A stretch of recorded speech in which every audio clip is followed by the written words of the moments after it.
Pues muchas gracias, Mariola, profesora. Iba yo a mencionar la anécdota del cuaderno de estrategia que hicimos, dirigidos por Enrique Mora.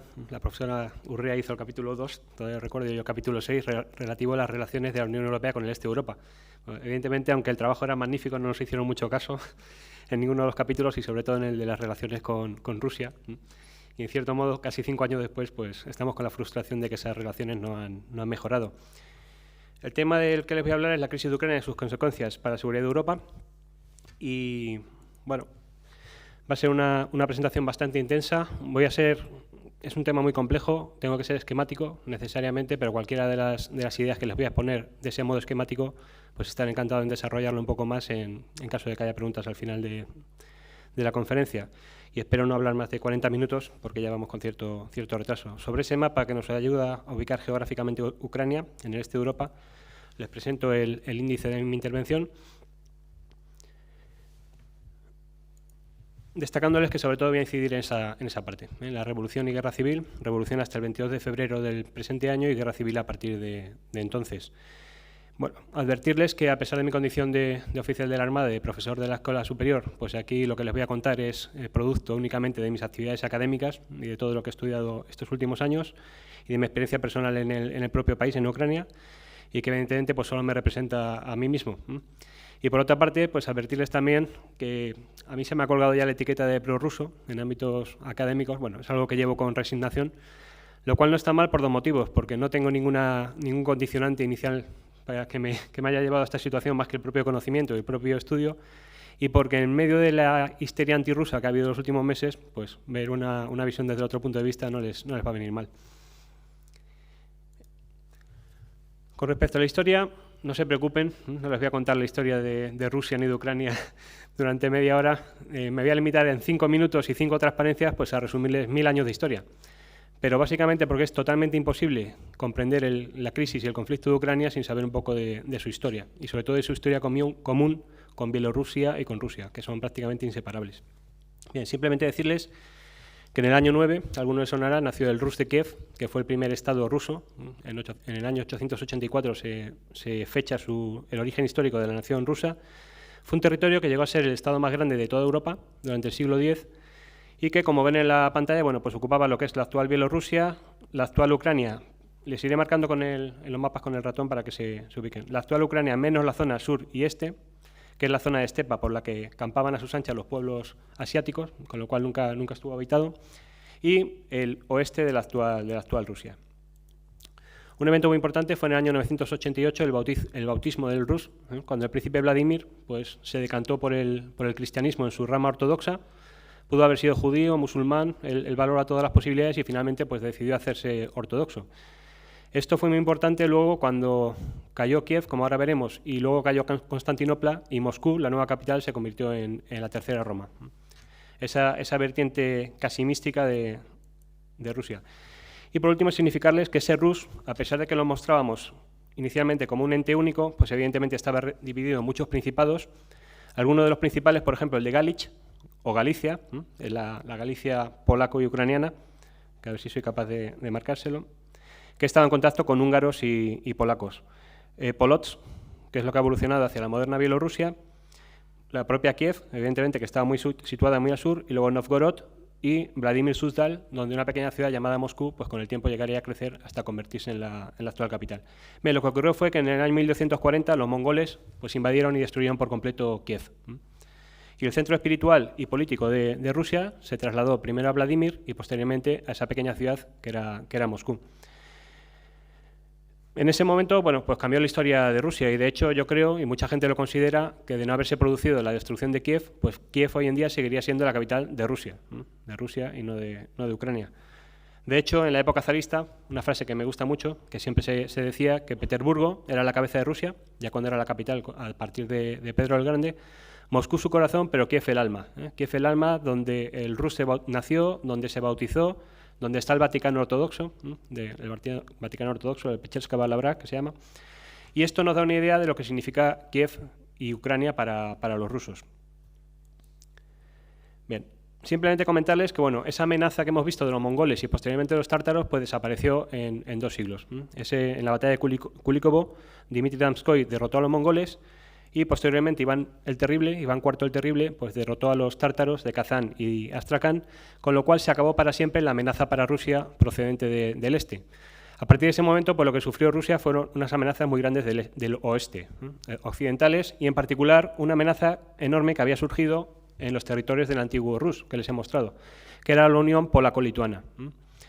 Hasta el punto de que en 1610, en un episodio poco conocido, los polacos llegaron a conquistar Moscú y fueron desalojados en 1612 por Miguel Romanov, que era un noble y que se convirtió en el primer zar de la nueva dinastía, que duraría, como todos ustedes saben, hasta 1917. A partir de ese momento, lo que hizo Rusia fue una reconquista, una misión casi mesiánica de los territorios que habían pertenecido al Rus de Kiev y que hoy por hoy estaban en manos de los polaco-lituanos. Pero si se fijan, nuevamente marcamos toda esta zona sur y Crimea y este de la actual Ucrania, pues no llegó a estar dominada tampoco por los polaco-lituanos. Bien. ¿Qué se produjo en los siglos XVII y XVIII? Bueno, Rusia se convirtió en una gran potencia europea, en primer lugar con el nieto de Miguel Romanov, Alejo I, que reconquistó Kiev, la propia Kiev, para el Imperio ruso. En el 1654 firmó un acuerdo con el Tratado de Pereyaslav con los cosacos del Dniepro. De ese tratado no se conserva ninguna copia, con lo cual pues nadie sabe lo que decía. Los rusos dicen que fue la reunificación voluntaria de los ucranianos con la madre patria rusa, mientras que los ucranianos más nacionalistas dicen que, bueno, que simplemente pidieron ayuda a los rusos contra los polacos, pero que no había ningún compromiso de reunificación. Bueno, el hecho es que Kiev volvió a estar en manos del Imperio ruso y esta señora, Catalina II la Grande, también un célebre personaje histórico, a finales del siglo XVIII conquistó el Kanato de Crimea. Es decir, todas esas tierras del sur y el este de la actual Ucrania, que nunca habían sido parte ni del Rus de Kiev, ni del reino polaco-lituano, ni de ninguna entidad que haya existido en el actual territorio ucraniano, pues fue reconquistado por la zarina, incluyendo la fundación del puerto de Odessa en el Mar Negro. Y otra cosa que hizo fue repartirse Polonia. Sí que es cierto, Polonia y Lituania pues desapareció del mapa durante 150 años. En concreto, los rusos se quedaron en 3 particiones con todo este territorio, los prusianos en las 3 particiones con todo esto y los austrohúngaros se quedaron en esto. Es muy importante porque esta zona, que es la Galicia Oriental con capital en Lvov para los rusos, el Lviv para los ucranianos, el Lvov con 2 W para los polacos y Lemberg para los austriacos, pues durante 150 años pasó a pertenecer al Imperio Austrohúngaro. Precisamente es la zona de mayor nacionalismo hoy por hoy en Ucrania, como veremos. Vamos finalizando con ya estamos en el siglo XX. En el siglo XX, como saben ustedes, durante la Primera Guerra Mundial se produce la Revolución Bolchevique y una de las principales consecuencias del conflicto es que Polonia, después de 150 años, pues vuelve a resurgir como país y resurge con mucha fuerza, bajo la égida de este señor, que es el mariscal Józef Pilsudski, héroe nacional en Polonia. Eso es una foto de su tumba en Cracovia. Bueno, lo que ocurrió en esta zona convulsa es que se proclamó una república nacional de la Ucrania occidental, precisamente en esa Galicia oriental, en esa zona ultranacionalista, que fue aplastada por los polacos, con lo cual es muy curiosa la unión actual. De hecho, ocuparon la Volinia y luego destruyeron esta república que solo duró 6 meses.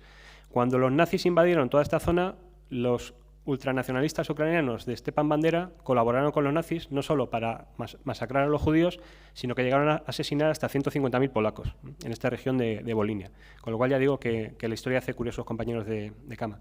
Bueno, luego había una República Popular de Ucrania que era todo lo contrario, aliada de Polonia frente a la Unión Soviética, y la propia Unión Soviética con su guerra civil con las tropas del Movimiento Blanco.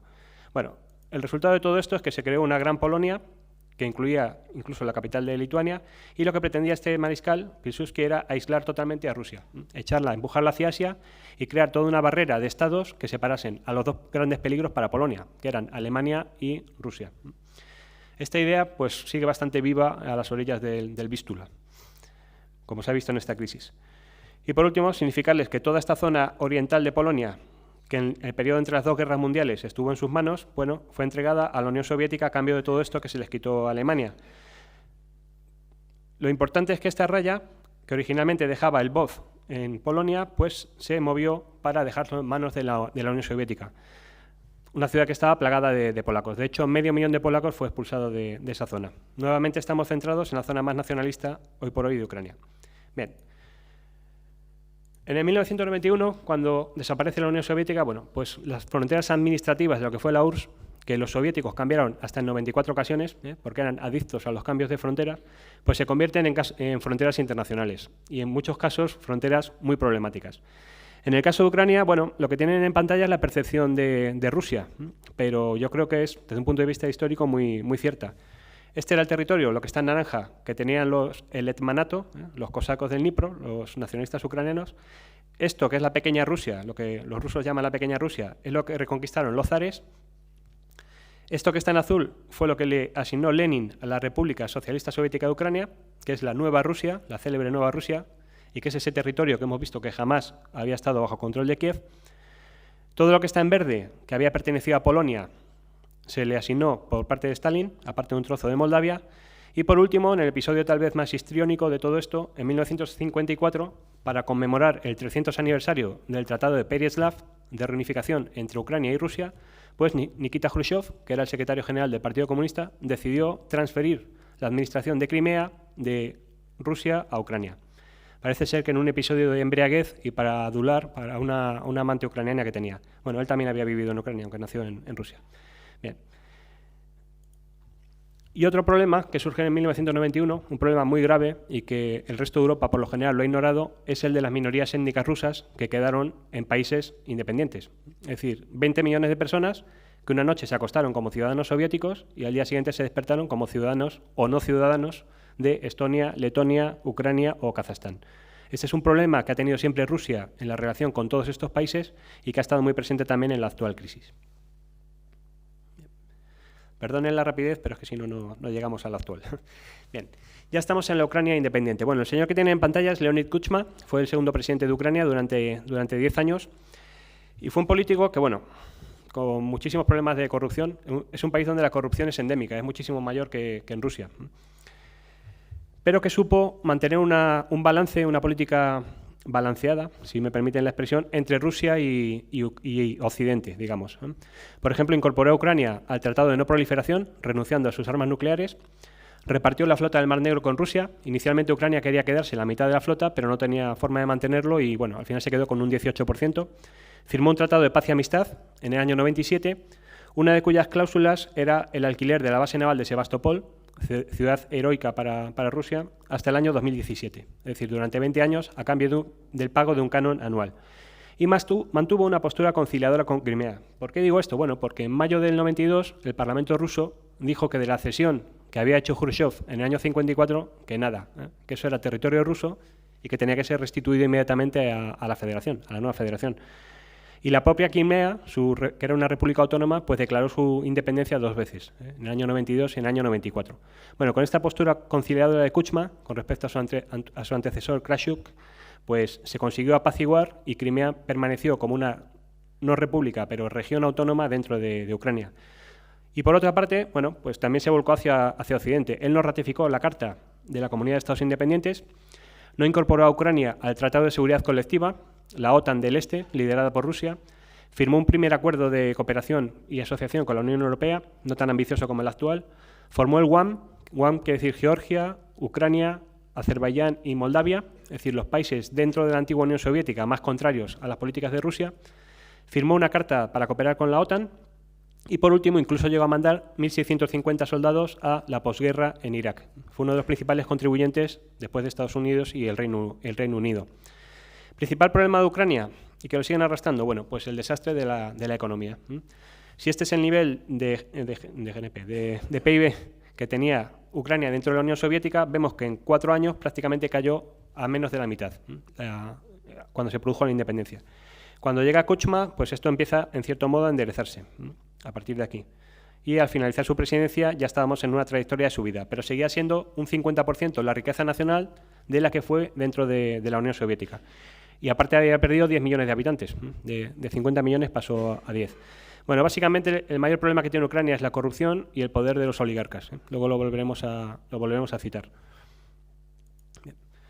¿Qué ocurrió en el año 2004? Kuchma finalizó sus 2 periodos presidenciales y hubo elecciones.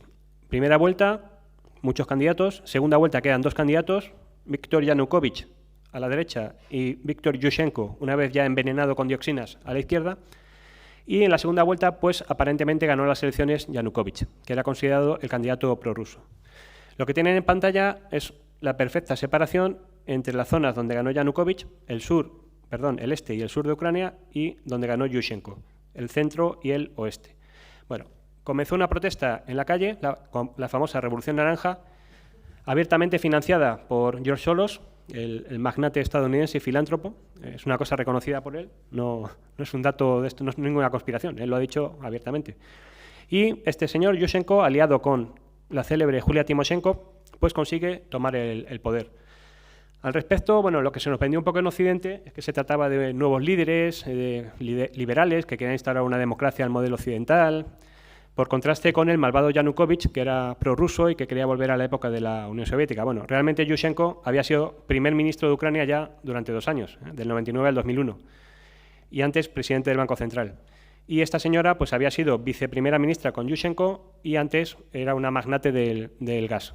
Es una oligarca que hizo fortuna con la privatización durante los años 90. Realmente no eran personajes nuevos, pero supieron venderlo así. Y uno de los grandes problemas que se produjo es que, bueno, aquí tenemos una imagen de la protesta. Aquí pone Yushchenko, el presidente del pueblo, pero realmente, como vemos aquí, era el presidente de medio pueblo. Y uno de los grandes problemas pues, fue el rumbo prooccidental que impuso al país. ¿Por qué era un problema? Porque básicamente para la entrada en la Unión Europea existe cierto consenso en todas las regiones, pero para la entrada, aunque tengo que decir que en 2004, yo creo que Enrique Mora estaba, no sé si estaba ya en Bruselas, el presidente de la Comisión, Romano Prodi, dijo que antes entraría Nueva Zelanda en la Unión Europea a Ucrania, con lo cual el panorama no era muy esperanzador. Pero por lo que respecta a la entrada en la OTAN, que también fue un propósito de este presidente, bueno, pues vemos que en plena Revolución Naranja prácticamente el 60% de la población rechazaba la posible entrada del país en la OTAN, mientras que solo, no lo van a ver, pero se lo digo yo que está por aquí abajo, aproximadamente un 15% estaba a favor. Es decir, que era un propósito totalmente contrario a lo que aspiraba el pueblo. Bien. En el año 2010 llega un nuevo presidente. El derrotado por la Revolución Naranja, Viktor Yanukovych, pues finalmente accede a la presidencia. ¿Por qué? Por el desastre total político y económico que fue el periodo naranja, si me permiten que lo llame así. De hecho, Yushchenko y Timoshenko, Julia Timoshenko, a los 6 meses ya se habían tirado los muebles a la cabeza, la había cesado como primera ministra y Yanukovych llegó a ser primer ministro bajo la presidencia de Yushchenko, una cosa totalmente peculiar. Bien, ¿qué medidas ha tomado este denostado hoy presidente? Bueno, pues firmó los acuerdos de Kharkov con Rusia, por los cuales la cesión de la base de Crimea, en vez de acabar en 2017, acabaría en el 2042, 25 años más. Y a cambio tenía un descuento del 30% en el precio del gas. Aquí tenemos la fotografía de firma con el presidente ruso entonces, Dmitry Medvedev. Firmó un estatus de no alineado, es decir, renunció por completo a la posibilidad de que Ucrania entrase en la OTAN, aunque mantuvo los planes anuales de colaboración. Denunció los acuerdos sobre el gas de 2009. Bueno, el tema del gas daría para varias conferencias. Si alguien me quiere preguntar en el último turno, pero bueno, es un tema que he tenido que obviar porque además es uno de mis temas preferidos y no tendría tiempo suficiente. Pero bueno, denunció los acuerdos sobre el gas. Esto es muy importante. Yanukovych, con la etiqueta de prorruso, igual que yo, pero lo primero que hizo fue ir a Bruselas. Su primera visita no fue a Moscú, fue a Bruselas. Y estuvo mucho más cerca de firmar el acuerdo con la Unión Europea de lo que estuvo en su día Viktor Yushchenko. Y aparte, para Moscú, pues ha sido un dolor en el cuello, digamos, porque con el tema del gas. Los acuerdos del gas de 2009 los firmó Julia Timoshenko, con la cual el presidente Putin tiene muchísima mejor relación, o tenía, de la que tenía con el propio Yanukovych. Y Yanukovych, que representaba los intereses industriales del Bajo Don, pues lo que hizo fue denunciarlo todo el tiempo, porque realmente era un precio muy alto. ¿Qué pasó en el 2009? Y es lo único que les voy a decir del gas, que firmó justo cuando empezaba la crisis económica y firmó a precios de Europa. Al establecer un precio fijo de referencia, en el resto de Europa los precios comenzaron a bajar y Ucrania se quedó siendo el país que más caro pagaba el gas, incluso con el descuento. Y tomó una medida, bueno, en principio lo hizo la justicia, pero evidentemente fue un encarcelamiento con un propósito político, que yo creo que fue el mayor error de Yanukovych en la presidencia. Encarcelar a Julia Timoshenko, incluso bueno, teníamos fotografías de su situación en la cárcel, donde presuntamente había sido maltratada. Buscó diversificar los suministros de gas natural, precisamente para reducir su dependencia de Rusia. Y por último, promovió, como les digo, el acuerdo de asociación y libre comercio con la Unión Europea, cuya no firma finalmente iba a suponer el fin de su carrera política. Eso sí, en el política exterior tomó un rumbo que tenía muchísimo más respaldo en la población, en todas las regiones, que fue tener buenas relaciones con Rusia y tener buenas relaciones con la Unión Europea, que es precisamente, son estas dos rayas de aquí arriba, a lo que aspiraba la inmensa mayoría de la población, consciente de que por las características del país no se podía estar en malos términos ni con la Unión Europea ni con Rusia. Bien. ¿Qué debilidades como Estado tiene Ucrania? Y que podemos resumir. Bueno, Ucrania territorialmente estaba, ya lo pongo en pasado, por Crimea, estaba dividida en 24 regiones, una región autónoma que era Crimea y 2 ciudades con un estatus especial, la capital Kiev y la propia Sebastopol. En términos de renta per cápita, pues hay grandes diferencias también entre este hoy rebelde, fuertemente industrializado, zonas mineras con una gran producción industrial, y este oeste, centro del ultranacionalismo ucraniano, que es una zona mayoritariamente rural y con una renta per cápita bastante más baja. En términos de minorías étnicas, bueno, lo hemos visto, quedaron unos 8 millones de rusos étnicos en Ucrania, sobre todo concentrados en el este y en el sur. La única región en la que eran mayoría era en Crimea, donde eran prácticamente el 60%. Pero en Lugansk y en Donetsk, que son las dos regiones que actualmente están en rebeldía, pues llegaban prácticamente al 40%. Estos son rusos étnicos, pero los habitantes de Ucrania con el ruso como lengua materna son más. Es decir, hay ucranianos étnicos cuya lengua materna era el ruso. A pesar de eso, pues la única lengua oficial era el ucraniano. Y, por supuesto, el tema de la distribución de voto. Lo hemos visto antes en las presidenciales de 2004, pero lo vemos aquí en las presidenciales de 2010, las que le dieron la victoria a Yanukovych. Esto yo creo que pues, prácticamente no pasa en ningún país del mundo. Hay una raya clarísima que separa zonas donde venció Yanukovych y las zonas donde venció Timoshenko. Pero Timoshenko ganó en esta zona, en el Lvov, Ivano-Frankivsk o Ternopil, con porcentajes superiores al 90%. Mientras que en el Bajo Don pasó exactamente lo mismo con Yanukovych. En total, Yanukovych recibió 12,5 millones de votos. Votantes pues, que ahora mismo no están muy contentos con la situación que se produjo. Bien. Y ya llegamos a la crisis, al meollo de la presentación. Voy a repasar a modo de bitácora todos los eventos, pero ya les digo muy rápidamente porque si no, no acabaríamos. El 21 de noviembre, cuando está a punto de producirse la firma del Acuerdo de Asociación y Libre Comercio con la Unión Europea, pues el presidente Yanukovych anuncia que no lo va a firmar. Que no lo va a firmar porque en las condiciones en las que está redactado sería un desastre económico para el país. Bueno, evidentemente, ¿hubo presiones previas de Rusia? Sí, las hubo. ¿De qué tipo? Pues básicamente Putin le dijo que si Ucrania firmaba el acuerdo con la Unión Europea, establecería aranceles para esos productos industriales que Ucrania vendía exclusivamente en Rusia. Con lo cual se perdían 7.000 millones de dólares anuales de negocio y para la economía de Ucrania sería un fracaso. Yanukovych dijo que no iba a firmar. No, dijo, quiero seguir negociando y además que participe Rusia en las negociaciones para que el acuerdo sea más favorable a Ucrania. Bueno, inmediatamente comenzaron las protestas del Maidán. Estas banderas rojas y negras, por si alguien no las conocen, son las de la Organización de Nacionalistas Ucranianos de la Segunda Guerra Mundial, liderada por Bandera, y de sus herederos del famoso sector de derechas o Pravый sector. El 30 de noviembre se produjeron los primeros asaltos de los antidisturbios a la plaza del Maidán de la Independencia y el 1 de diciembre pues, hubo un primer asalto opositor al ayuntamiento, a base con excavadoras, cócteles Molotov y demás. Es decir, el nivel de violencia ya era bastante importante. Tengo que decir también que el 1 de diciembre en las protestas hicieron un acto de presencia hasta 10 embajadores de países de la Unión Europea acreditados en Kiev. Y tenemos aquí un ilustre diplomático en una práctica diplomática pues bastante poco común. Se presentaron 10 embajadores a apoyar las protestas. Una cosa un poco peculiar. El de España no, por si alguien lo estaba dudando. Bien, ¿cómo intentó Yanukovych aplacar las protestas? Bueno, pues firmando un acuerdo con Rusia. El Fondo Monetario Internacional estaba dispuesto a darle dinero a Ucrania. Una cantidad similar, unos 15.000, 17.000 millones de dólares que necesitaba para no entrar en default, en quiebra económica. Pero lo hacía a cambio de subir el precio del gas y recortar las pensiones, entre otras medidas de austeridad. Bueno, pues Rusia lo que hace es darle 15.000 millones, en principio a fondo perdido, bueno, a fondo perdido no, a devolver, pero sin condiciones previas, digamos, y le rebaja el precio del gas de 435 dólares cada 1.000 metros cúbicos a 285, que para la economía ucraniana era un impacto enorme. Están mal las autocitas, pero les voy a poner unas pocas para enseñarles como que no hay que ser un gran experto ni un adivino para saber lo que iba a pasar conforme la crisis iba avanzando. El 8 de diciembre está por escrito yo escribí: si la Unión Europea sigue alentando las protestas y los opositores de las regiones occidentales pretenden hacer caer por la fuerza al gobierno, no se puede descartar una definitiva ruptura de Ucrania en dos, en base a esas debilidades estructurales como nación que hemos visto. Bien. El periodo final de la presidencia de Yanukovych se inicia cuando el 16 de enero, tremendo error, el Parlamento aprueba una serie de medidas represoras de las protestas, que lo único que hacen es recrudecerlas. Yanukovych confiaba en que el acuerdo con Rusia más el invierno iba a desactivar por completo las protestas, pero con esta medida se reactivaron. El 22 de enero se producen las primeras muertes. Aquí, aparte de la oposición pacífica y liberal, pues ya estaban totalmente fuera de control estas milicias, nuevamente con las banderas de Stepan Bandera. 2 muertes en concreto, un bielorruso y un armenio, que no se sabe muy bien qué hacían por allí. El 28 de enero dimite el primer ministro. Fue un momento clave en el que se podía haber atajado la crisis, pero no se hizo.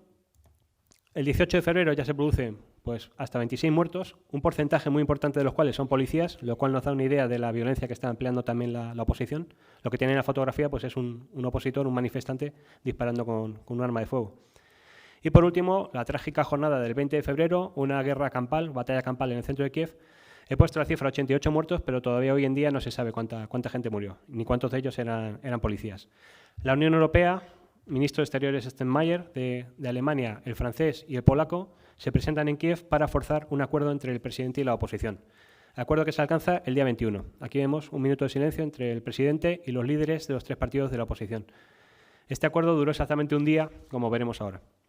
Bueno, ¿qué decíamos entonces el 5 de febrero? Que Yanukovych había llegado al límite de lo que podía conceder y que la posición más sensata para la oposición liberal hubiese sido desconectarse de los radicales, del sector de derechas y de la propia Svoboda, del Partido Político Libertad, para formar un gobierno de concentración. Porque realmente solo quedaba un año para las elecciones presidenciales. Es decir, todo el dolor que ha sufrido Ucrania desde entonces, pues yo personalmente considero que no hubiese merecido la pena. Bien. El 22 de febrero, ¿qué ocurre? Bueno, esto es deliberadamente polémico. El golpe de Estado del 22 de febrero. Lo que se lee por ahí es que el Parlamento, porque Yanukovych abandonó sus funciones, pues que decidió destituirle y que fue un proceso democrático. Realmente pongo golpe de Estado porque, aunque en la Constitución de Ucrania hay un procedimiento para cesar al presidente, no se siguió en ningún caso. No tenía nada que ver lo que se hizo con lo que se siguió. Lo que pasó el día 22 de febrero y los días siguientes es que milicias, nuevamente del sector de derechas, ahí les vemos en la puerta del Parlamento, dominando todas las instituciones tras la retirada de los antidisturbios. Este es un diputado del Partido de las Regiones de Yanukovych, partido que era mayoritario y que había ganado las elecciones legislativas en el año 2012, en unas elecciones perfectamente limpias, entrando entre patadas al Parlamento. Bueno, de hecho, 122 de ellos huyeron directamente de Kiev, temiendo por su vida, al igual que el presidente. En un tumultuoso proceso dentro del Parlamento, sin muchas garantías, pues se votó la destitución del presidente y se nombró a estos 2 personajes del partido de Timoshenko, a Turchinov como presidente y a Yatsenyuk como primer ministro. Se eligió un nuevo gobierno con 20 ministros, de los cuales 18 eran del centro y del oeste, y solo 2 del este, uno de Kharkov y otro de Crimea. El gobierno de Yanukovych era exactamente lo mismo, pero al revés, lo cual nos da un indicativo de la poca cultura democrática de estos países.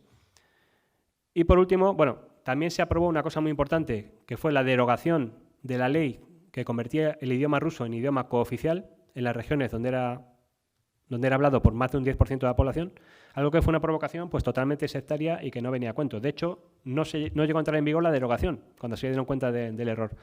La destitución de Yanukovych la votaron 328 diputados, de los 450, los otros habían huido, pero esta medida, por ejemplo, solo la votaron 232, porque eran conscientes incluso algunos de la oposición de que era una provocación innecesaria al este y al sur. Y por último, pues otra imagen muy simbólica, los antiguos antidisturbios de los Berkut, humillados en público, arrodillados, obligados a pedir perdón en el BOF por el sector de derechas. Bien, ¿qué decíamos entonces, el día 25? Que la única salida pacífica pasaba por buscar la concordia entre regiones, desarmar a las milicias y establecer un gobierno de concentración nacional. De lo contrario, no es descartable una división del país, empezando por Crimea, y una escalada de tensiones que puede llevar a un enfrentamiento armado. Bueno, si esto se publicó el día 25, lo escribiría el 24, y el día 25, en Crimea, se forman milicias populares, se destituye al primer ministro y se nombra un nuevo primer ministro prorruso y se programa un referéndum de independencia para el 30 de marzo. Es decir, lo mismo que habían hecho los del oeste, pues lo hacen ellos en Crimea, donde ya les digo que el 60% de la población eran rusos étnicos.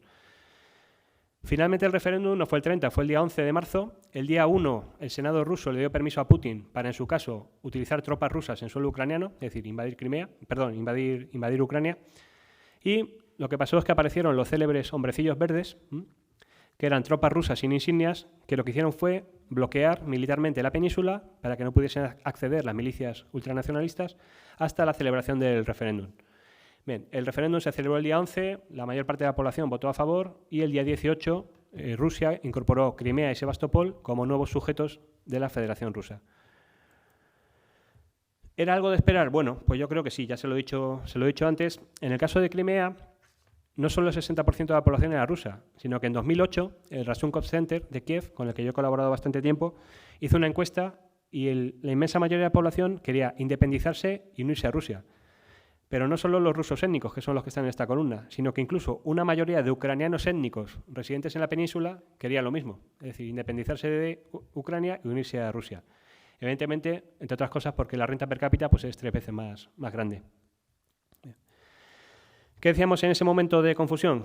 Que lo que ocurriese en el resto dando por perdido ya Crimea, porque Crimea yo creo que nunca se va a reconocer, pero está definitivamente perdido para Ucrania, lo que ocurriese en Donetsk, Kharkov o Lugansk, esas regiones orientales de mayoría prorrusa, dependería de la actitud de los revolucionarios de Maidán. Pasada la euforia revanchista, deberían estabilizar la situación en coordinación con Unión Europea y Rusia. No existen soluciones alternativas que no conlleven el fin de Ucrania como el Estado que conocíamos. Bueno, como les digo, el 18 de marzo Crimea queda en manos de Rusia, hay unas primeras tímidas sanciones de la Unión Europea y el 7 de abril comienza la crisis en el sureste, que es la que nos ha llevado hasta la situación de hoy en día.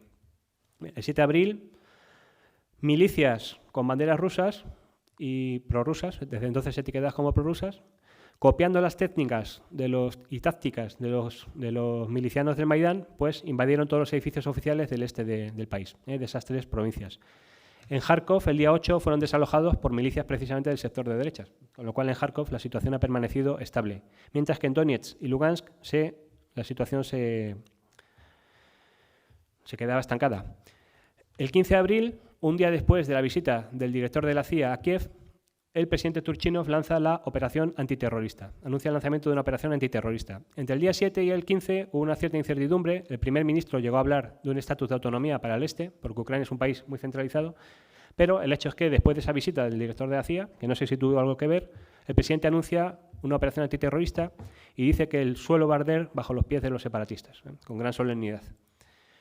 El 17 de abril hay unas conversaciones en Ginebra, de las cuales sale un plan de paz que no se aplica ante la situación sobre el terreno.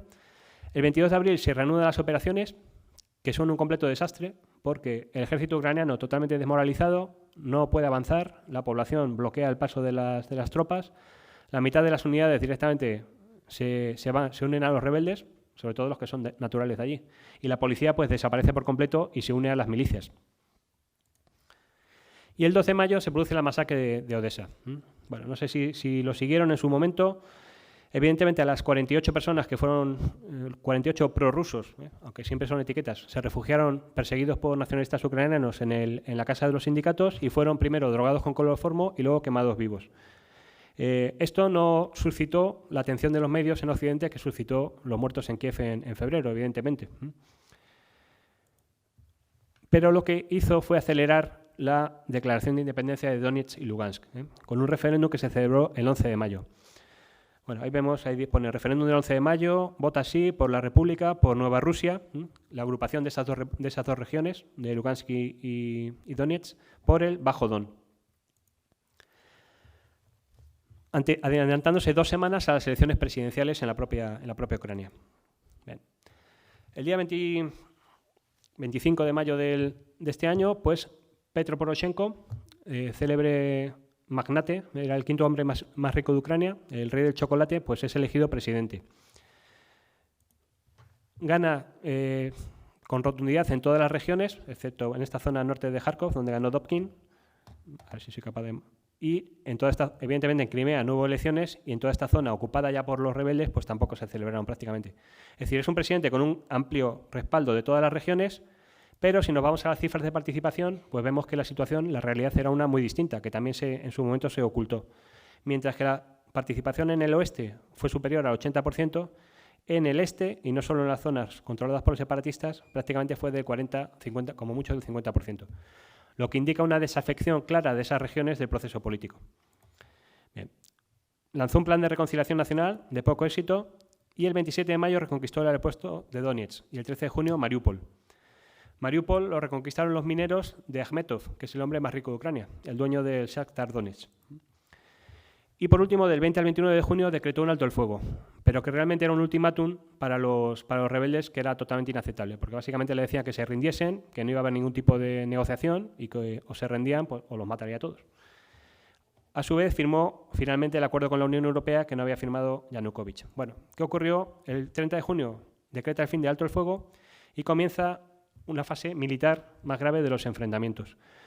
La situación política que había en el país, bueno, el Euromaidán seguía tutelando todo el proceso político. De hecho, varias veces dirigentes del Euromaidán han dicho que si Poroshenko no cambiaba su política, sería destituido, igual que lo fue Yanukovych.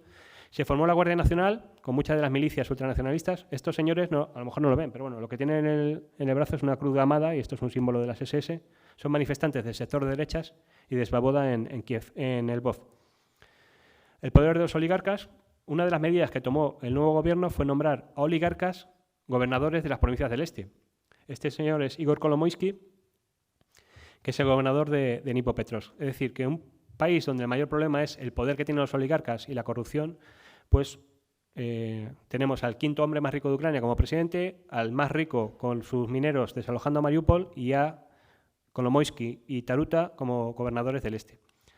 Se formaron batallones de voluntarios que son realmente los que llevaron a cabo la campaña militar. Estos batallones de voluntarios pues, tienen una procedencia muy diversa, en algunos casos el sector de derechas, en otros casos excombatientes del Maidán, y en otros casos son mercenarios que están pagados por los oligarcas. Por ejemplo, Kolomoisky, el que hemos visto ahora en la fotografía, se está gastando $10 millones al mes de su propio bolsillo en financiar el batallón Dnipro 1.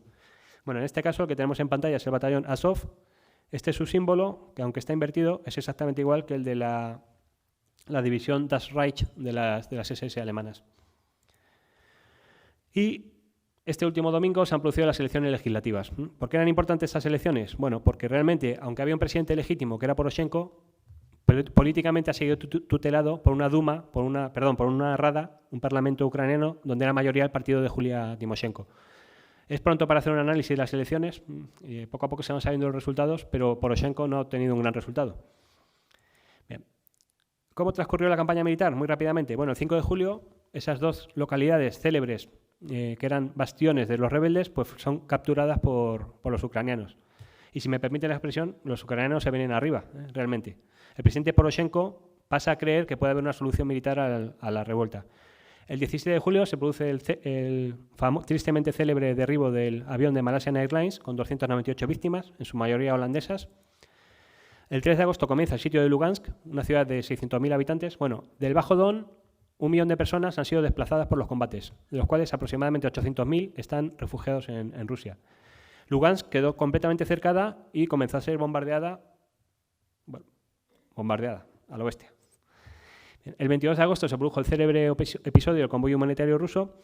¿Con esto qué pretendía Rusia? Pues mandar dos mensajes. Internamente a su población, que no desatendía a sus hermanos rusos del Bajo Don que estaban combatiendo, y externamente decir que mientras el gobierno ucraniano estaba bombardeando con artillería y cohetes a su propia población, Rusia lo que hacía era ayudar. Evidentemente Rusia también estaba implicada de un modo u otro en los combates. El 26 de agosto se produce un encuentro entre Putin y Poroshenko en Minsk.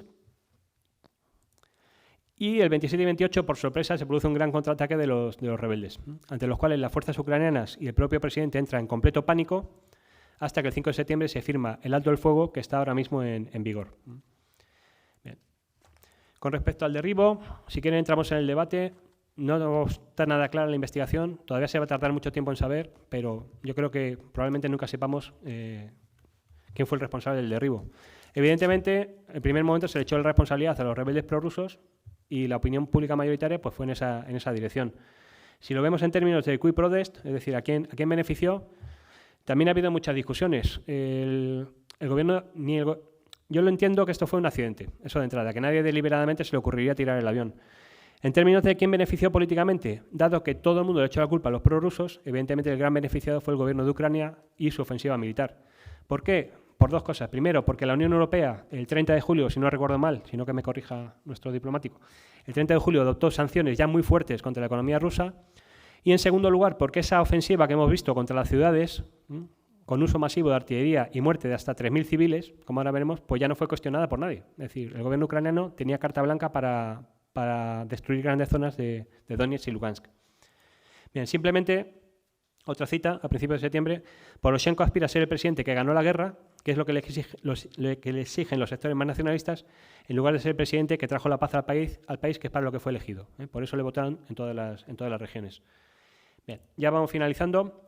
Actores externos, muy rápidamente. Bueno, tenemos primero a Estados Unidos. La señora que está en la fotografía es Victoria Nuland, que es la subsecretaria de Estado para Eurasia, rodeada de Yatsenyuk, el boxeador Klitschko, actualmente aliado a Poroshenko, y este señor que se llama Tiakhnikov, que le ponemos un círculo, que es el líder de Svoboda.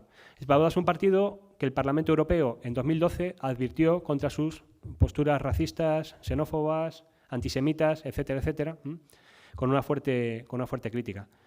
Bien, esta señora, ya digo, con unas prácticas bastante alejadas de la diplomacia tradicional, pues incluso llevó panecillos ahí a los manifestantes en el Maidán, aparte de tener una conversación con el embajador de Estados Unidos en Kiev, en la cual, aparte, interceptada por los servicios secretos rusos, en la cual, aparte de organizar sin ningún pudor el futuro gobierno de Ucrania, una vez que echasen a Yanukovych, pues dijo su frase célebre, y me perdonen, pero es lo que dijo, de que se joda la Unión Europea. Una frase bastante curiosa para la responsable diplomática que tiene que lidiar con los asuntos de la Unión Europea. Bien, había algún espontáneo como John McCain, que también se mostró por el Maidán y también con Tiakhnikov a sus espaldas. Y por último, incluso el secretario de Estado Kerry pues, recibió a los líderes de la oposición en la conferencia de seguridad de Múnich. Por ahí andaba ya Petro Poroshenko. Con respecto a la OTAN, bueno, una referencia muy breve. La OTAN ha sido pues, el actor más radical contra Rusia en este periodo, hasta el punto, bueno, hasta ir mucho más allá que los propios ucranianos muchas veces. A veces la OTAN confirmaba una intervención rusa en el conflicto y los propios ucranianos decían que ellos no tenían ninguna constancia. De hecho, los rusos al final se lo han tomado a chufla. Se lo puedo decir yo, que leo todos los días prácticamente medios rusos, y llegaron a publicar una fotografía, no sé si lo verán bien. Decían, última hora, la OTAN acredita con sus medios de vigilancia aérea la presencia de tropas rusas en Ucrania. Y pusieron aquí unos cochecitos de juguete en medio de una maqueta con hierbas y tal. Bueno, la interpretación que hago yo de este tema, de la OTAN, bueno, que el ensañamiento que ha tenido con Rusia, que ha sido muy superior al de cualquier otro actor, es mezcla de dos cosas. Primero, el interés corporativo de la propia organización, dado que se ha reinventado nuevamente, ha encontrado nuevamente su razón de ser, y el visceral resentimiento que tiene todos los miembros más orientales de la OTAN y de la Unión Europea hacia Rusia. Algo que conoce Enrique Mora muchísimo mejor y alguna anécdota nos contó en su día. Con respecto a la Unión Europea, bueno, señala que se ha producido un choque con Rusia sin precedentes. El 22 de enero, en la cumbre Rusia-Unión Europea, Van Rompuy y Durão Barroso fueron muy críticos con Rusia. Durão Barroso amenazó a Yanukovych con adoptar sanciones si no cesaba la violencia contra los manifestantes. Mientras que Putin lo que dijo aquel día es que el problema tenían que resolverlo los ucranianos y que cuanto más intermediarios hubiese, pues tanto peor. También señalar la alta representante Ashton, que sucedió a Javier Solana, y este señor que está ahí es el ministro de Exteriores de Estonia. Saben que hubo una conversación también interceptada por los servicios secretos en los cuales el ministro de Exteriores de Estonia, que es uno de los países más contrarios a Rusia que pueda haber, le decía a la baronesa Ashton que los francotiradores del día 20 de febrero en Kiev que habían sido gente de la oposición y que el nuevo gobierno se estaba negando a investigarlo. Bueno, de esta conversación pues nunca más se supo. Errores de la Unión Europea. Esto es un análisis que hizo un amigo mío que se llama Rubén Ruiz, pero que yo suscribo plenamente. No ofrecieron un buen acuerdo en noviembre, cuando Yanukovych tuvo que renunciar a la firma. Dar falsas esperanzas de un futuro ingreso. Ahora Poroshenko dice que espera que en el 2020 Ucrania se convierta en país de la Unión Europea. Bueno, realmente es muy difícil que sea ni en el 20, ni en el 30, ni probablemente en el 40. No condenar la violencia de la oposición, que es una cosa bastante sorprendente. Putin lo que decía es que si en cualquier país de la Unión Europea la oposición estuviese comportándose con la violencia que se comportaba la oposición en Ucrania, en la época del Maidán, que evidentemente se hubiese declarado un estado de emergencia y se hubiese desalojado a las personas de la plaza usando todos los medios necesarios. Bueno, realmente la Unión Europea en esta etapa le negó la legitimidad a Yanukovych, que era el presidente legítimo, para usar la violencia de los antidisturbios contra las manifestaciones, pero luego le ha dado carta blanca al nuevo presidente y al nuevo gobierno para utilizar incluso al ejército contra los rebeldes del este. Reconocer inmediatamente al gobierno provisional, y esto es muy importante, es decir, el día 21 se firma un acuerdo auspiciado por la Unión Europea, el día 22 lo incumple la oposición y la Unión Europea, pues aparentemente lo bendice plenamente. Cuando tenía que haber dicho, no, aquí hay que ceñirse a los términos del acuerdo del día 21. Concentración nacional, elecciones presidenciales en diciembre y transición hacia un sistema más democrático con la Constitución de 2004. Y una cierta debilidad inicial en Crimea, lo hemos comentado, que pudo incitar a Rusia a actuar con más firmeza. Bien, con respecto a Rusia, podemos discutirlo. El papel de Rusia, bueno, evidentemente lo de Crimea para mí fue aprovechar una oportunidad. Restituir lo que ellos entienden como una frente histórica es un hecho que desde el punto de vista del derecho internacional público, y tengo aquí una experta a mi izquierda, evidentemente es contrario a toda la normativa, pero un Estado fuerte, cuando tiene un interés nacional en juego y tiene la capacidad de ejercer ese derecho, pues está claro que lo decidió. No creo que fuese algo preplaneado, como dicen otras personas. Simplemente, entre el 4 de marzo, que le dijo a la canciller Merkel que Putin le dijo que abogaba por mantener a Ucrania como un Estado unitario, y el 11 de marzo, que se produjo el referéndum, y el 18, que es lo que tienen en pantalla, que fue la firma para incorporarlas a Rusia, pues lo que hizo fue aprovechar la oportunidad. Y posteriormente, bien, lo que dice muchos en Occidente es que Rusia ha sido parte activa en el conflicto de Ucrania, y lo que dice Rusia es que no, que ellos son un actor ajeno, que la guerra es entre las milicias del este, separatistas, y el gobierno de Kiev, y lo que ha actuado es como mediador. Aquí vemos al grupo de Minsk, que son los que negocian los términos de alto el fuego, el expresidente Kuchma, este es el líder de la República Popular de Donetsk, una mediadora de la OSCE, de la Organización para la Seguridad y Cooperación en Europa, y el representante ruso, pero como mediador, para que medien las partes, no como partícipe del conflicto. Bueno, pues hemos llegado prácticamente a las conclusiones. ¿Por qué les pongo lo del peso de la economía? Muy sencillo. Estados Unidos, en cierto modo, ha arrastrado a la Unión Europea y los países más orientales de la Unión Europea a adoptar unas sanciones económicas muy fuertes contra Rusia. Están dañando la economía de Rusia, pero también están dañando la nuestra. Esto es algo evidente. ¿Qué ocurre? Bueno, pues que Estados Unidos con Rusia pues prácticamente no tiene intercambios comerciales, solo 38.000 millones de dólares al año aproximadamente, mientras que la Unión Europea tiene unos 450.000 millones. Como vemos, es una cosa totalmente desproporcionada.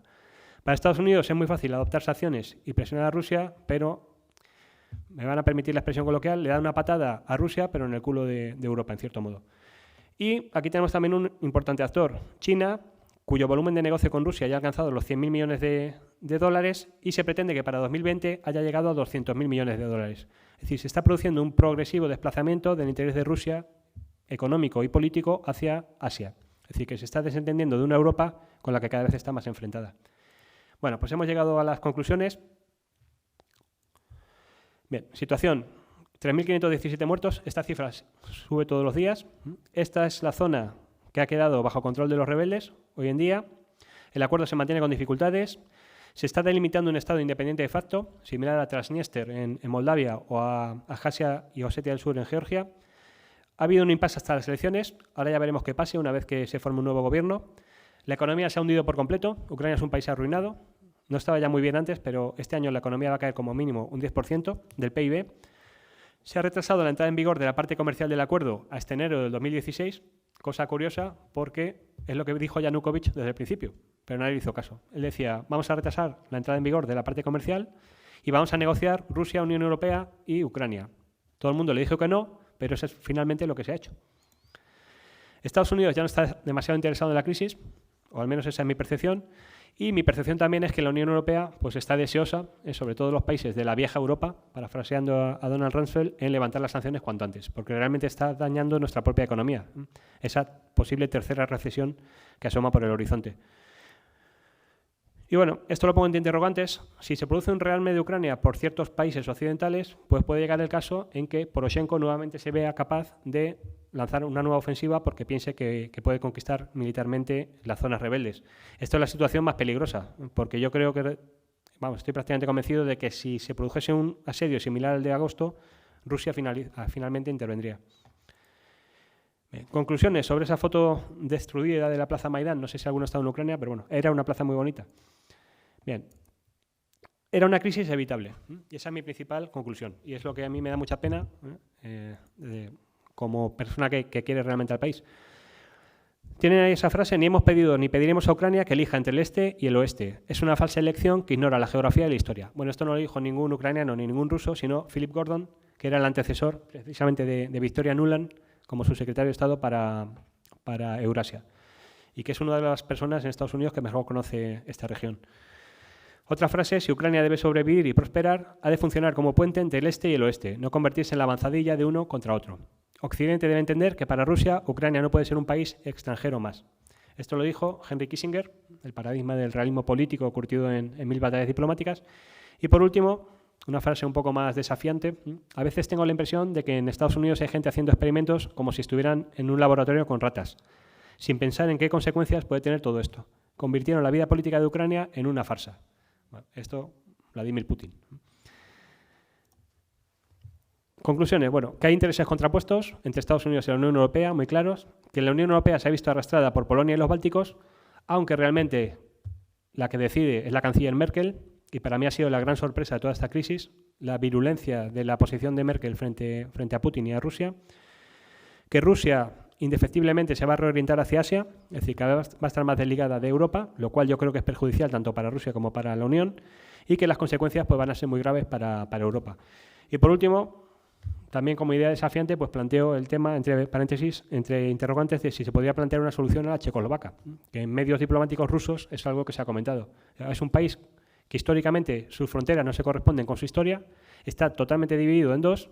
¿Por qué no buscar una solución pacífica y que cada parte del país siga su rumbo en lugar de una guerra civil con unas consecuencias humanitarias tan graves como las actuales? Y me he pasado un poco, pero he llegado al final.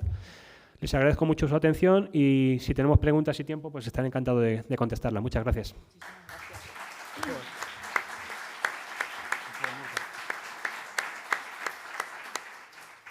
Bueno, pues claro que tenemos tiempo y más tras una exposición que seguro que les ha generado algunas preguntas, algunas dudas, algunas inquietudes. Yo tengo algunas por si no hubiera alguien que se animara, pero seguro que sí que lo hay.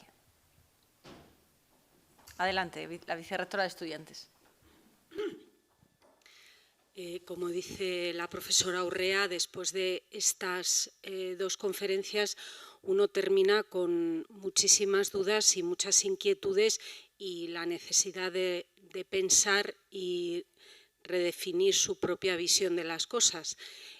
También lo que hemos oído pone de manifiesto, lo que hemos oído ahora, la importancia de tener una estrategia de acción exterior, pero me parece dificilísimo esta idea de la narrativa que incorpore convicciones, que permita hacer frente a posibles situaciones cuando esas convicciones deben incorporar una situación tan compleja como la que se ha descrito, en la que parece haber realidades paralelas que nos la están contando de diferentes maneras y en la que es tan difícil tener una postura. Y en este escenario, pues efectivamente parece que todo se pone en duda, las sanciones, el debate en torno a las sanciones que antes se había planteado.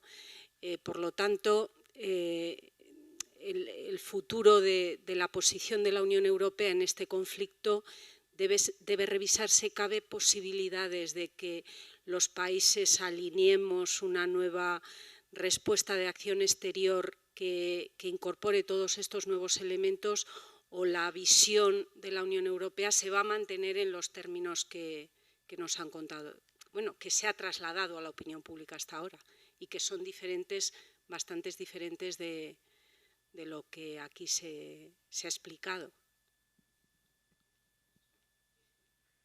Bueno, pues voy a intentar contestar rápidamente, aunque es un tema complejo.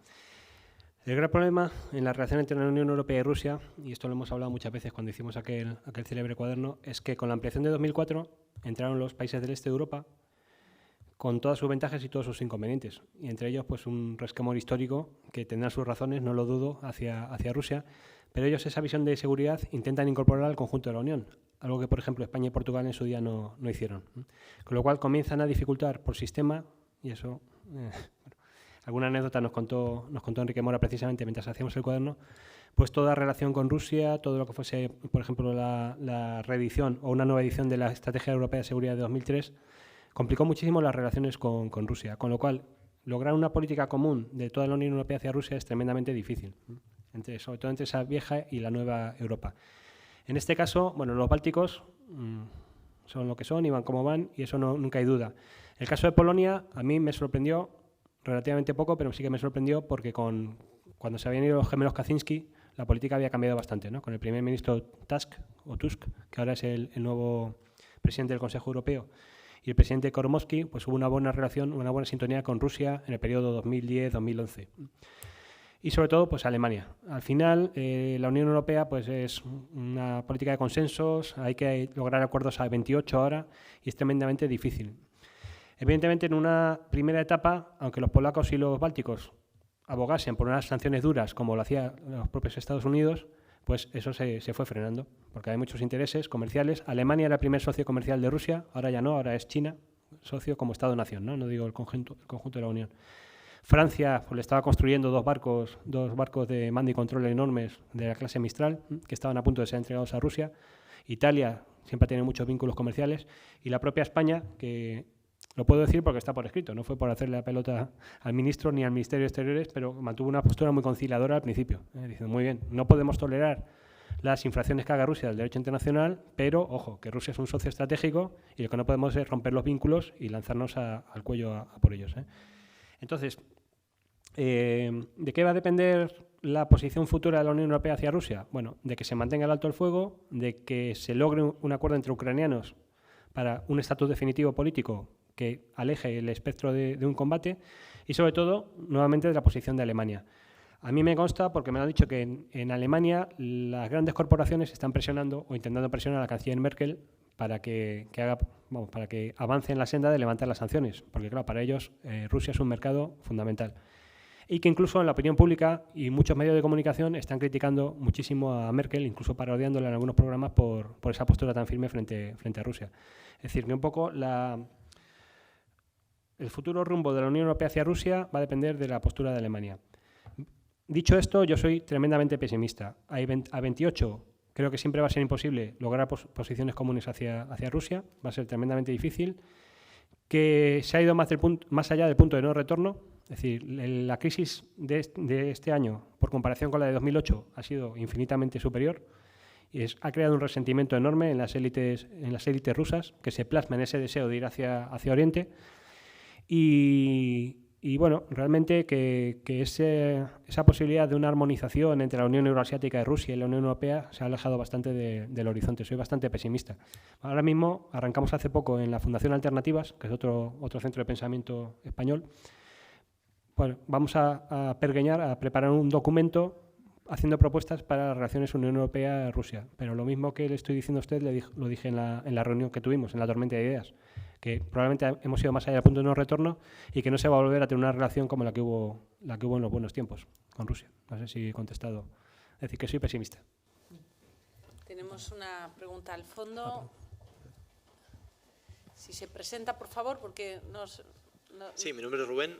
Adelante, Rubén. Y bueno, en primer lugar, felicitarle por la magnífica conferencia que nos ha presentado hoy.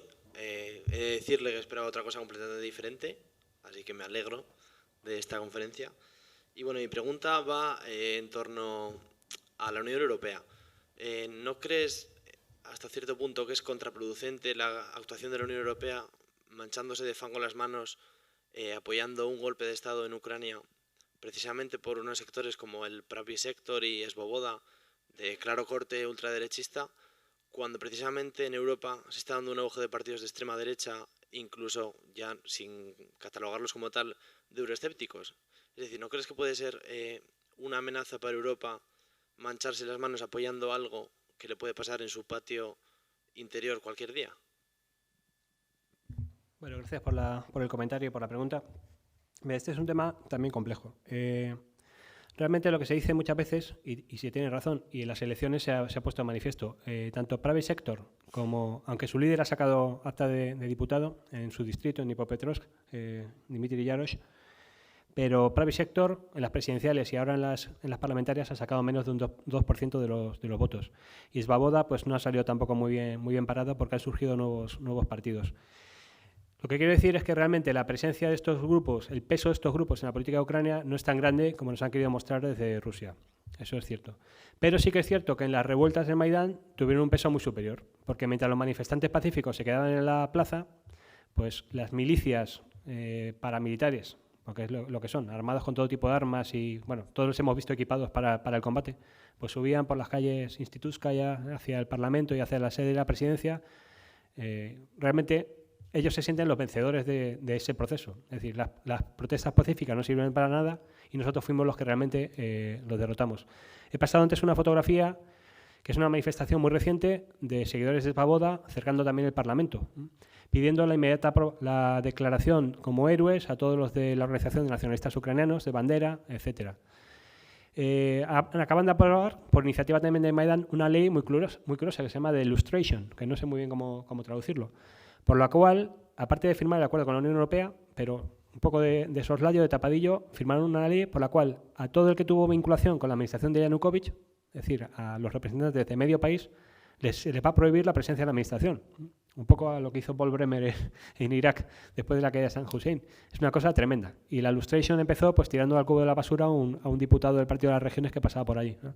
Es decir, ¿realmente esos grupos tienen un peso político fuerte en la política ucraniana? No. ¿Han tenido un peso muy importante en el Maidán? Sí. ¿Son preocupantes? Para mí me parecen tremendamente preocupantes. Y no puedo entender cómo la Unión Europea no ha obligado a los partidos liberales, de la oposición liberal en su momento, como decía en febrero, a romper vínculos con este tipo de partidos. Lo he comentado incluso desde el punto de vista del repaso histórico. Es decir, que los polacos, que fueron las principales víctimas de la Organización de Nacionalistas Ucranianos en la Segunda Guerra Mundial, apoyen a los nacionalistas ucranianos, pues a mí me resulta bastante curioso.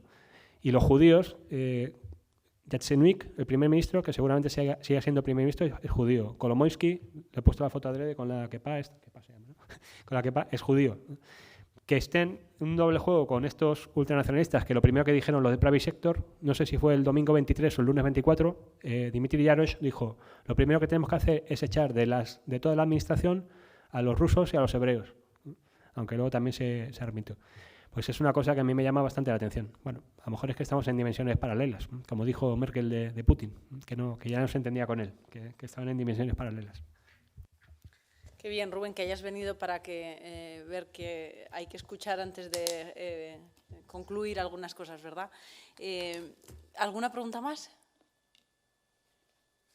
Sí, eso, comentario, queja con la... Raúl, adelante, es el director del departamento. Un poco al final con la periodista, ya decía que no veía esa opción. Yo le planteaba lo de, con lo que concluía la intervención, lo de acabar haciendo dos países.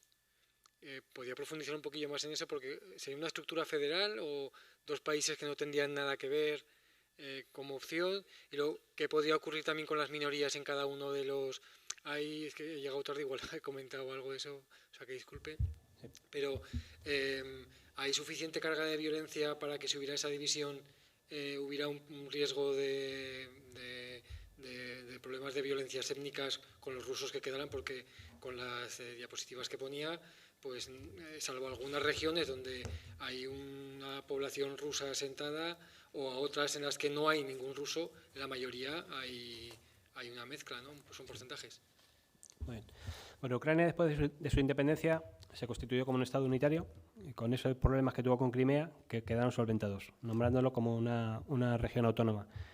Este modelo territorial nunca se ha cuestionado, eso es muy importante decirlo, salvo en Crimea, que hemos visto en la encuesta de 2008 que los de Crimea siempre han sido partidarios de la independencia, incluso los ucranianos étnicos, ¿de acuerdo?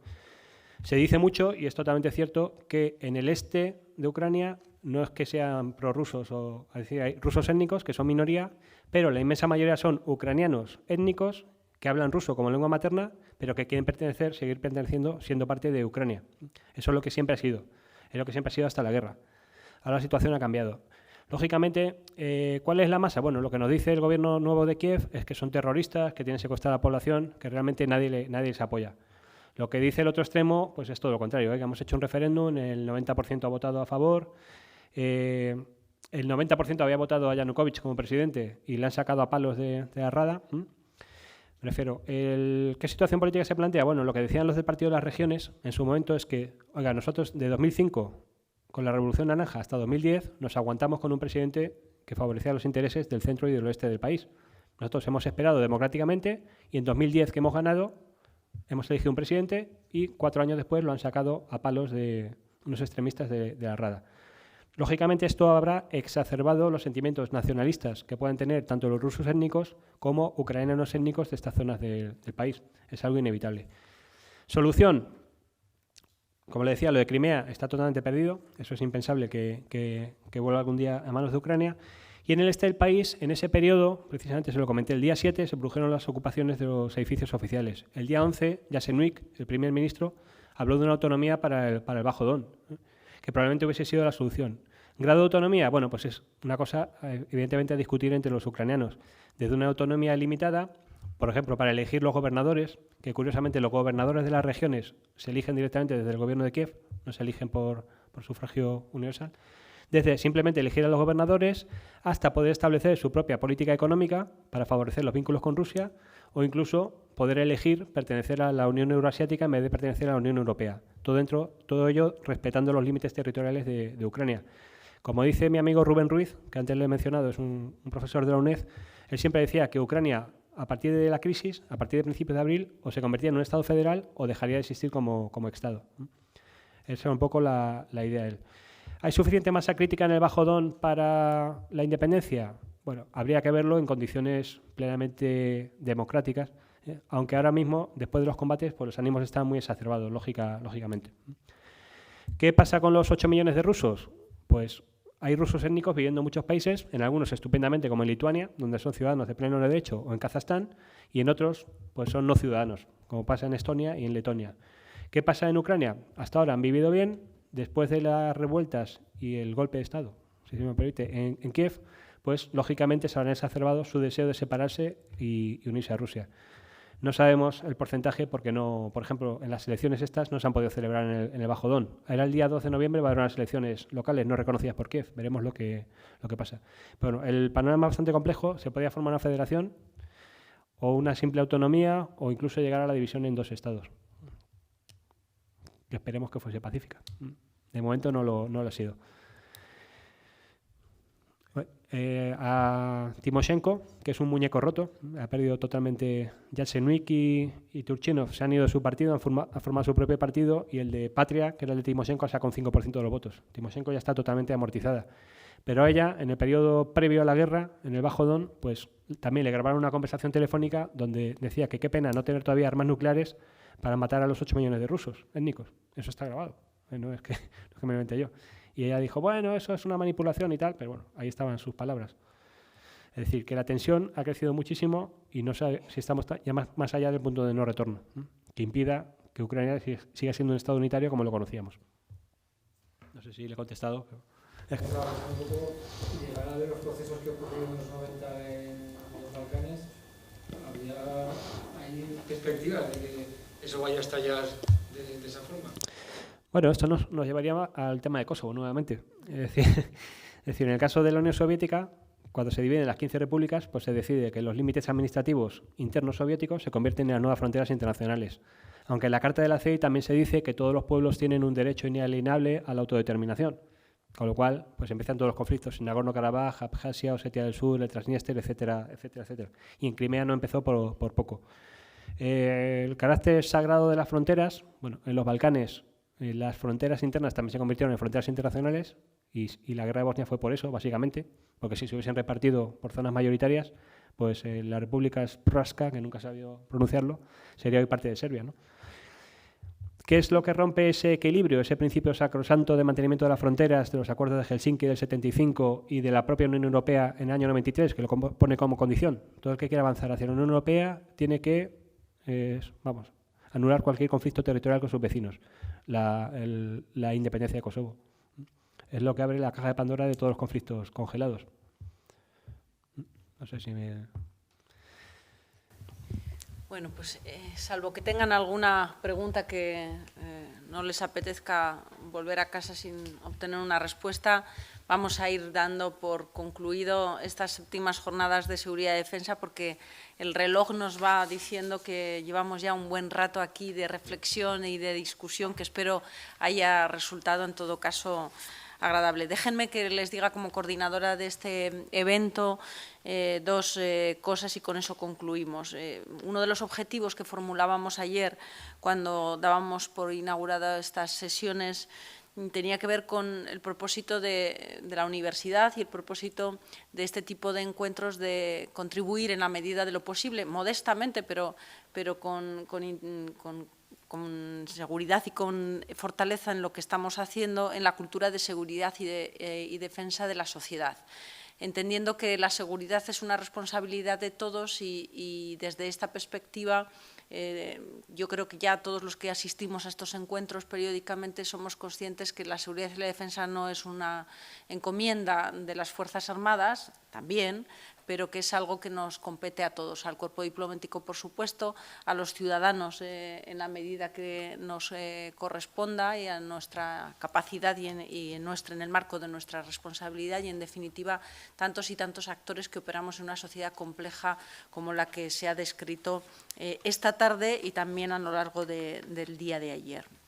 Si este era el objetivo general, bueno, juzgarán ustedes si hemos sido capaces de cumplirlo. Y el segundo objetivo particular de estas séptimas jornadas tenía que ver con ser capaces de intuir hacia dónde va Europa con una Unión Europea en un escenario de crisis como el que también se ha apuntado, con una Ucrania inestable como la que hemos señalado y con una Rusia con una capacidad de influencia y con unas ganas también de subrayar que hay cosas que no está dispuesta seguramente a pasar y por eso incluso está dispuesta, si es el caso, a poner en contradicción y a principios estructurales del derecho internacional. Déjenme que diga esto porque, si no, como esto está grabado, algún día dirán, pero ¿cómo puede una profesora de Derecho Internacional asistir a una conferencia en la que se dice que, bueno, derecho y poder, pues llegado el caso, el poder lo puede todo? Y es verdad, el poder lo puede todo, pero los profesores de Derecho Internacional tenemos que decir, hombre, que el derecho son un poco las reglas de civilización que nos hemos dotado para que el fuerte, que siempre gana si le dejamos, pues se administre también esa fortaleza en el marco de unas coordenadas, en el marco de un marco de juego y de unas reglas que nos hemos dotado en la comunidad internacional. Bien, pues ese segundo objetivo que les decía, averiguar un poco hacia dónde va Europa en este contexto, espero que las miradas, las visiones que se les ha expuesto desde ayer, muy diferentes, yo creo que muy complementarias, que nos señalan que todos conflictos tienen siempre su cara A y su cara B y que, bueno, ahora son ustedes los que tienen que configurar su opinión personal a partir de todas estas herramientas que la universidad, como ese centro, ese campus de las ideas, pues pone al servicio de todos ustedes. Concluyo con un capítulo de agradecimientos. En primer lugar, a las instituciones que hacen posible que podamos seguir haciendo jornadas de este tipo. El Instituto Español de Estudios Estratégicos, el Ministerio de Defensa, quien aporta no solo un soporte presupuestario, sino también un apoyo, un intangible que hace posible que este tipo de encuentros los hagamos al máximo nivel y nos acompañen personas del primer nivel. Siempre que está la marca del Instituto Español de Estudios Estratégicos detrás, es una marca de calidad. Si además lo acompañamos con otra marca que nosotros apreciamos mucho, como es la Universidad de La Rioja, pues francamente creo que es una alianza imbatible. Y en este sentido, déjenme que señale también el agradecimiento a la universidad a la que pertenezco, en este caso personificada en el Departamento de Derecho, al que también pertenezco como profesora y que también ha hecho un esfuerzo presupuestario para sumar pequeños esfuerzos individuales que hacen que esto salga adelante. Lo mismo al Parlamento de La Rioja, el presidente del Parlamento nos acompañó ayer, que también hace su apoyo al evento. Y sobre todo a todos ustedes, que son los que confían en que esta oferta académica les resulta atractiva y nos acompañan durante toda una tarde completa. La de ayer fue muy intensa y la de hoy también. Espero que no les hayamos defraudado en estas séptimas jornadas y espero que ya estén con ganas de que organicemos las octavas. Yo ya estoy dándole vueltas para el tema, pero hay que darle un poco tiempo a la realidad porque siempre nos sorprende y entonces quién sabe si de aquí al mes de diciembre, que es cuando hay que solicitar la subvención, no hay otro conflicto que lo haga protagonista y que lo haga merecedor de la atención dentro de estas octavas jornadas. Por lo tanto, nos cerramos esta cita convocándonos a la siguiente y déjenme, por último, y ahora sí que es de verdad que acabo, que haga un agradecimiento personal. Estas jornadas es posible, se hacen gracias al esfuerzo institucional que he señalado y sin ese esfuerzo esto no sería imaginable. Pero luego hay personas que hacen un trabajo silencioso, que hacen un trabajo con mucho cariño, que dedican mucho más esfuerzo que el que dice que tienen que dedicar su jornada laboral. Y es lo que hacen que la jornada transcurra digamos, con unas atenciones sobre todo a los invitados como a la Universidad de La Rioja les gusta prestar. Estas personas son Juana y Elisa, que están aquí, que forman parte del equipo de Secretaría y el Vicerrectorado Internacional, que les tomamos prestados para una actividad académica. Los invitados saben, porque hablan con ellas, interactúan con ellas durante muchos meses antes de que se celebren estas jornadas y además pues quieren acompañarnos en estos días para que todo salga bien. Además, el servicio de protocolo de la universidad, Maite y ayer Sagrario también nos acompañó, hicieron que todo fuera posible. Y luego están Ander y están Nacho, que son los que hacen que estas jornadas las puedan ver no solo los que estamos hoy aquí, sino cualquiera que luego se aventure por el canal YouTube de la Universidad de La Rioja y lo mismo que pueda ver las del año pasado, las de ciberseguridad, que fueron muy exitosas, pues este año también los que no están hoy aquí. Por ejemplo, la embajada rusa, que ha mostrado mucho interés, pues ya le hemos dicho que van a estar colgadas para que puedan verlas. Por cierto, al embajador ruso le hemos trasladado una invitación y espero que lo podamos tener muy pronto en la Universidad de La Rioja para que nos cuente también su mirada y les convocaremos de nuevo. Y ahora sí, ya acabo, de nuevo agradeciendo a todos ustedes su presencia y con el deseo de que haya resultado tan atractivas estas jornadas y tan atractivos los y las invitadas intelectualmente hablando como me lo han parecido a mí. Muchas gracias y hasta la próxima.